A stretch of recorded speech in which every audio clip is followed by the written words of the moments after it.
Hi, my name is Lindsay Huckabee. I live on the Mississippi Gulf Coast. I'm a mother of 5, and I was a FEMA trailer occupant for 2.5 years. Prior to Hurricane Katrina, we lived in Pass Christian, and we lost our home and all of our belongings.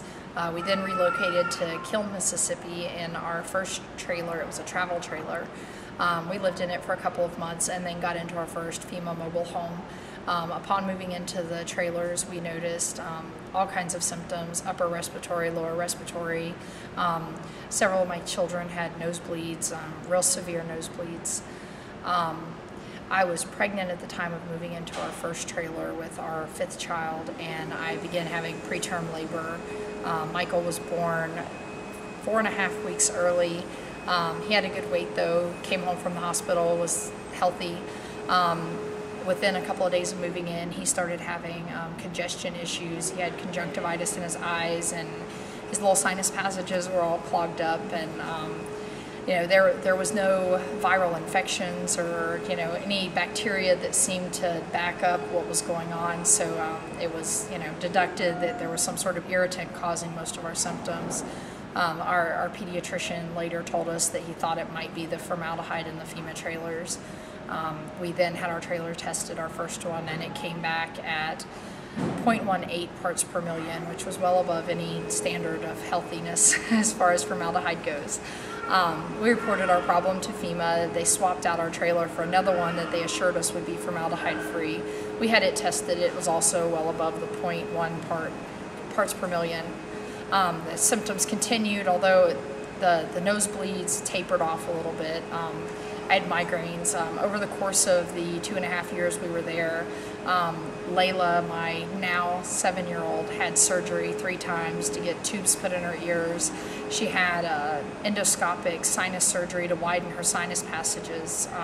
Her ear, nose, throat doctor said the sinus passages were so inflamed from being irritated that she wasn't passing enough air, and any kind of fluid was getting trapped in there and creating infection. She also had 2 sinus CTs, CAT scans, countless x-rays, antibiotics, steroids, pretty much you name it, and she was on it. There was talk of cauterizing her nose because it would bleed several times a day. My youngest son, Michael, that was born into the trailer, has had his adenoids removed. He's had a sinus CAT scan.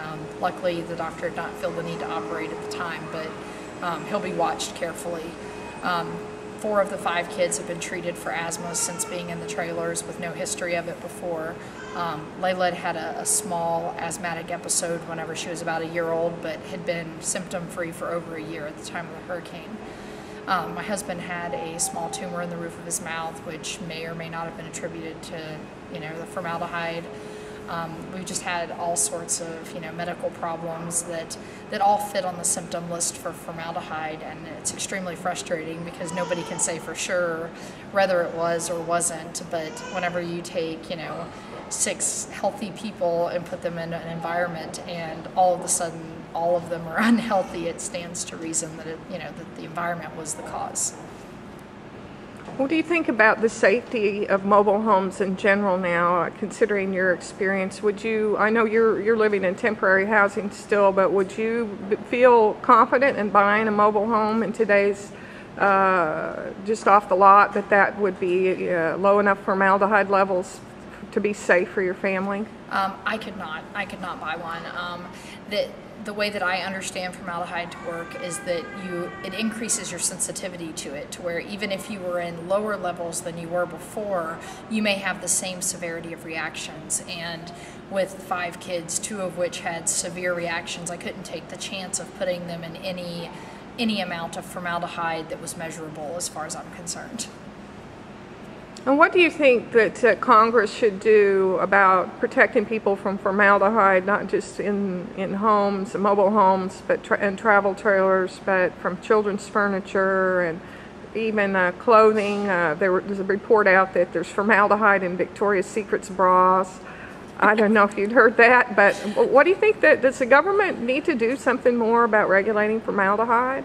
I think they should. I think that it's not a new chemical. It's not something that we're experimenting with and don't know anything about. If it's known to be harmful, then I don't see why they don't do away with it. I guess it all boils down to money, kind of like cigarettes. I don't see why they haven't done away with them yet. But I think that since there all are alternatives to use instead of formaldehyde and glues and things like that, it should just be done away with. The cost is not worth the risk whenever you compare the two.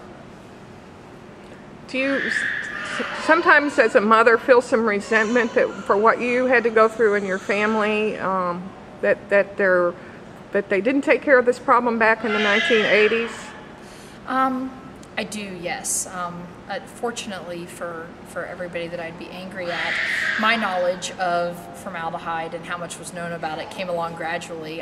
Whenever I first heard about it, thought, oh, well, it's never been used for anything other than embalming. So it is very, very frustrating for me to know, A, that this chemical's been around for so long and we don't know all the side effects and we don't know everything that it can cause, and B, based on what we do know, we continue to use it, and especially for, people who are vulnerable. I mean, the whole idea of using it in, where people are recovering and people are in temporary housing and things like that, it just seems ridiculous. It's cutting cost where they don't need to be cut right now.